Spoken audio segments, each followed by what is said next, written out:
नमस्कार शेतकरी मित्रांनो, आपली माती आपले लोक या यूट्यूब चॅनलमध्ये तुमचं स्वागत आहे. तर शेतकरी मित्रांनो, आपण 2 दिवस अगोदर 2 गव्हाची क्वालिटी बघितलेली आहे आणि आज पुन्हा आपण गव्हामध्ये आलेलो आहोत शेतकरी मित्रांनो. या आपला 3 व्हेरायटीचा गहू आहे आणि आज या गव्हाला तीनही व्हेरायटीला 46 दिवस कंप्लीट झालेले आहे. आणि आपण श्रीराम सुपर 111 गहू बघितला, श्रीराम सुपर 303 गहू बघितला. पण ह्या दोन्ही गव्हामध्ये जे अंतर आहे तर श्रीराम सुपर 111 गव्हाला फुटवे जास्त आहे आणि श्रीराम सुपर 303 गव्हाला फुटवे कमी आहे. आणि आज बघूया आपण KDM 711 सुगन या दोन्ही व्हेरायटीबद्दल. दोन्ही व्हेरायट्या 303 आणि 111 ह्या दोन्ही व्हेरायट्या सेम आहे, म्हणजे सेम पोझिशनवर आहे. आता कांडीवर सुटला आणि KDM जो गहू आहे हा गहू आपला पोटरीवर आलेला आहे शेतकरी मित्रांनो. याची पोटरी पोकून राहिलेली आहे. हे बघा,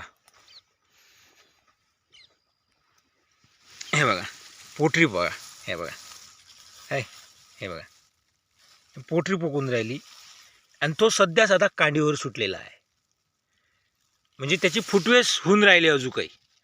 आणि ह्या वाडीवर आहे. आणि पाल बघा किती दाटदूट आहे.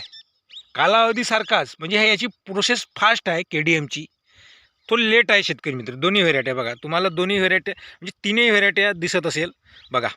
याला पाल जास्त आहे आणि तिकडं KDMच्याच गव्हाला शेजी आपला 303 आहे, तिकडे 111 आहे. बघा, तुम्हाला तीनही व्हेरायटीमध्ये फरक दिसेल.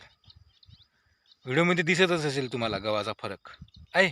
तो म्हणजे गवतासारखा आहे तो KDM, म्हणजे सुगन आपला श्रीराम सुपर 303, श्रीराम सुपर 111.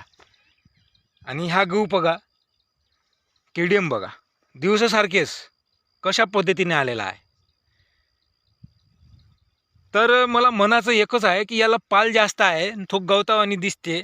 नक्कीच त्याची उंबई मोठी आहे आणि सुगनची उंबई लहानच आहे शेतकरी मित्रांनो. एकदम लहान नाही, बऱ्यापैकी आहे. 50 दाणे 45 दाणे राहतात, 40पासून दाणे येतात याला. जर आता याची पोटरी पोकत आहे, आता वातावरण कसं आहे शेतकरी मित्रांनो, पोषक वातावरण नाही आहे, ढगाळ वातावरण आहे, याचाही गव्हावर परिणाम पडतो. आता पोटरी पोकत असताना जर थंडी नाही भेटली आणि उष्णतामान असलं तर हे पोटरी पोकणार नाही, लवकर निसून टाकणार, उभी बारीक टाकणार. कोणताही गहू असो, कोणतीही व्हेरायटी असो. शेवट काय आहे, आपली शेती वातावरणावर आहे, पोषक वातावरणावर आहे. पोषक वातावरण जर आपल्या गव्हाला मिळत असेल तर नक्कीच याची पोटरी पण पोकते. आता बघा, ह्या गव्हाला फुटवे बघा किती आहेत. ह्या गहू आहे, हे बघा, याने फुटवे कमी केले, पण याची जी कांडी आहे ना, हे बघा जाड आहे दोन्ही गव्हापेक्षा. हे बघा, याला वजन पण कमी आहे, पण ह्या गहू पडत नाही शेतकरी मित्रांनो, पडत नाही. म्हणजे जास्त पाणी जरी झालं, कमी पाणी म्हणजे थोडं जास्त झालं तरी हा गहू थोडा पडत नाही, उभाच राहतो. जर जास्तच जर पाणी झालं स्प्रिंकलरनं तरी हा गहू पडतो. पण याचं जास्त वजन नाही राहत उंबईचं, कारण की उंबई मिडियम आकाराची राहते, मोठी उंबई राहत नाही या गव्हाची. पडत नाही फक्त ह्या गहू. मी मागच्या वर्षी लावलेला होता, ॲव्हरेज पण चांगला देतो, असा कमी ॲव्हरेज नाही देत. 18-19 क्विंटल एकरी ॲव्हरेज देतो, 20 क्विंटलपर्यंतही जातो, चांगली मशागत, चांगले व्यवस्थापन केलं तर.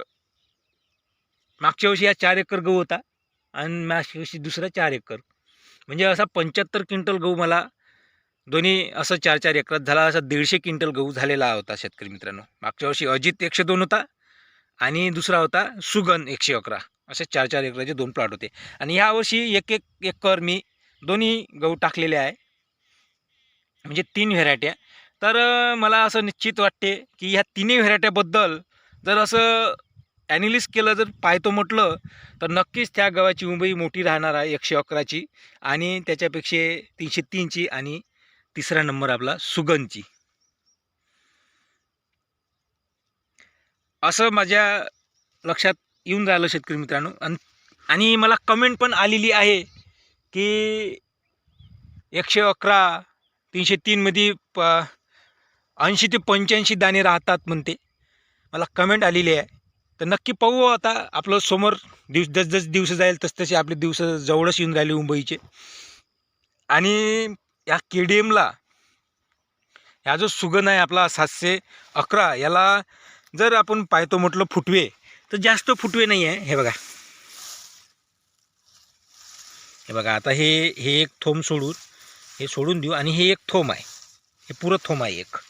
हे बघा, आता याचं 1 2 3 4 5 6 हे 7 8 9 10 11 12 हे 13 14 15 हे 16 हे 17 18 19 20 21 22 23 हे 24 25 हे 26 27 28 याला 28 पर्यंत आहे. दुसरे बघूया. आहे बघा, इथंच बघा, हे बघा, या इथंच 28 आहे. इथंच बघा, 1 2 3 4 5 6 हे 7 हे 8 हे 8च आहे.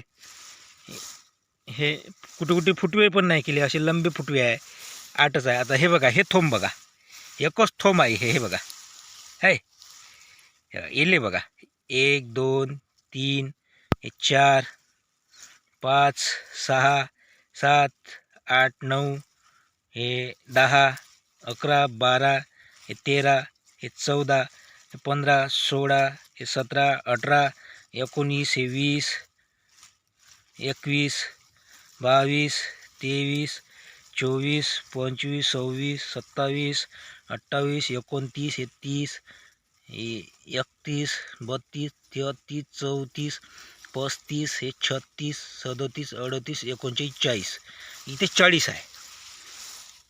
हे अशा पद्धतीने कमी जास्त फुटवे राहते शेतकरी मित्रांनो. आता हे बघा, हे एक थोमच आहे, हे एक थोम आहे. याला इथं फुटवे बघा, 1 2 3 4 5 6 7 म्हणजे प्रत्येक गव्हाणी फुटवे केले असं नाही आहे, कमी जास्त फुटवे राहतेच. तर तुम्हाला 3 व्हेरायटीबद्दल नक्की कमेंट करा शेतकरी मित्रांनो. नक्की सांगा की कोणती व्हेरायटी चांगली आहे. बघा, तुम्हाला व्हिडिओमध्ये दिसत असेल 3 व्हेरायटीचा फरक. एक व्हेरायटी दूर पडत असेल त्या व्हेरायटीचा नसेल, पण 300 श्रीराम तिचे 3 श्रीराम 111 सारखाच आहे. त्याची हिरवगार बघा, त्याची हरित लवके बघा, आणि याची बघा, ह्या किती हिरवा आहे आणि तो किती हिरवा आहे. तो गवतावानी हिरवा दिसतोच पूर्ण.